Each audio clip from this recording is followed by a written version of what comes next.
Olá! Já parou para pensar como é que algo perfeitamente santo consegue conviver com o que é imperfeito? Pois é, o capítulo 22 de Levítico vai direto nesse ponto.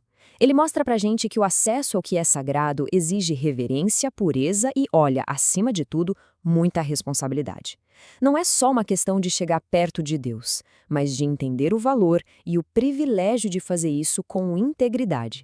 E essa, gente, é a grande pergunta que Levítico 22 tenta responder. Como um Deus, que é pura santidade, pode morar no meio de um povo que é impuro? Parece uma contradição, né? Mas vamos mergulhar nas respostas que o texto nos dá. Bom, antes de a gente olhar para as regras em si, a gente precisa dar um passinho para trás. Para entender o que, a gente tem que sacar primeiro o onde e o porquê. O contexto aqui é tudo. Então, vamos lá, imagina a cena. A gente está no deserto. Logo depois que o tabernáculo, que era o lugar da presença de Deus, ficou pronto, o povo de Israel já tinha recebido as regras do jogo sobre sacrifícios, sobre pureza. Agora, o foco fica mais específico. Deus se vira para os sacerdotes, sabe? Os intermediários, aqueles que estavam literalmente na ponte entre o povo e o divino. A responsabilidade deles era, assim, gigante. E aqui está o ponto que faz toda a diferença entre Israel e as outras nações da época. Não é que os rituais de pureza eram algo exclusivo deles. Egípcios, hititas, todo mundo tinha os seus. A grande virada de chave aqui era a motivação. Para Israel, a santidade não era um esforço humano para tentar alcançar um Deus distante. Era uma resposta à presença de um Deus santo que já estava ali, morando no meio deles. Tá, então, como é que se administra essa tensão entre o que é sagrado e o que é comum no dia a dia? Deus não deixou isso no ar, não. Ele estabeleceu um conjunto de regras bem claras, quase um protocolo de segurança espiritual, sabe? Vamos dar uma olhada em quais eram. Logo de cara, o capítulo começa com uma ordem bem direta para os sacerdotes. Tratem as ofertas sagradas com o devido respeito. Pensa no que isso significa. Nem eles, que eram os líderes espirituais, tinham um passe livre. O acesso a Deus nunca é automático. A santidade dele é inegociável. E isso valia para todo mundo, sem exceção. A lista de impurezas era bem específica, viu? Cobria desde doenças de pele até o contato com a morte.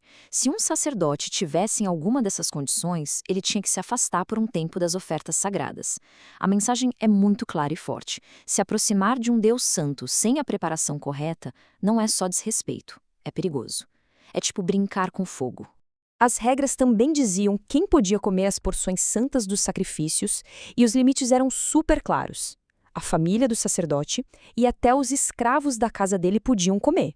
Mas um hóspede e um trabalhador temporário, esses não podiam. Comer o tal pão de Deus não era um benefício social, mas um privilégio da aliança, restrito à casa do sacerdote. Mas a santidade não parava só nas pessoas. Se o intermediário precisava ser puro, o que dizer da oferta que ele levava? A lógica continua a mesma. Aquilo que é dedicado a Deus precisa refletir a perfeição dele. A palavra hebraica que define esse padrão é tamim. E olha, essa palavra é muito mais profunda do que só sem defeito. Ela significa completo, íntegro, são. É um termo que vai além da aparência física e aponta para a perfeição moral e ética que Deus exige, porque Ele é assim. E para não deixar dúvidas, a lista de defeitos que desqualificavam um animal era longa e bem detalhada. Se ele era cego, ferido, mutilado, qualquer tipo de imperfeição o tornava inaceitável. Isso reforça um padrão altíssimo. A mensagem era: para um Deus perfeito, a gente não oferece o que sobrou ou o que está com defeito. A gente oferece o melhor. Então, o ponto crucial é este. O que se oferece a Deus tem que ser o melhor que se tem. Não as sobras, não o que é defeituoso, mas a excelência. Porque a adoração de verdade reflete o valor que a gente dá àquele que está sendo adorado. Ao ouvir tudo isso, fica uma pergunta no ar, né? Quem é que consegue atingir um padrão desses? Se Deus exige perfeição e a gente é imperfeito, como é que essa conta fecha?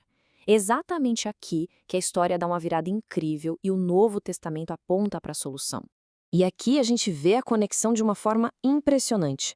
O Novo Testamento apresenta Jesus como o cumprimento perfeito daquele requisito de tamim. Ele não é apenas o sacrifício perfeito sem mancha nenhuma. Ele é também o sacerdote perfeitamente puro que oferece esse sacrifício. Tudo se cumpre nele, de uma vez por todas. E esse princípio da preparação, sabe, ele não desapareceu. Ele ecoa diretamente na instrução do apóstolo Paulo para os cristãos de se examinarem antes de participar da ceia do Senhor. O ritual mudou, mas a exigência de reverência e de um coração preparado continua a mesma. Ok, tudo isso é fascinante como história, como teologia, mas e daí? O que isso tudo, escrito há milhares de anos, tem a ver com a nossa vida hoje? Como é que esses princípios tão antigos se tornam práticos para a gente? A gente pode resumir tudo em 3 lições bem práticas. Primeiro, dê o seu melhor. Assim como os sacrifícios tinham que ser perfeitos, fica o desafio para a gente não oferecer a Deus as sobras do nosso tempo ou da nossa energia, mas o nosso melhor. Segundo, tenha reverência.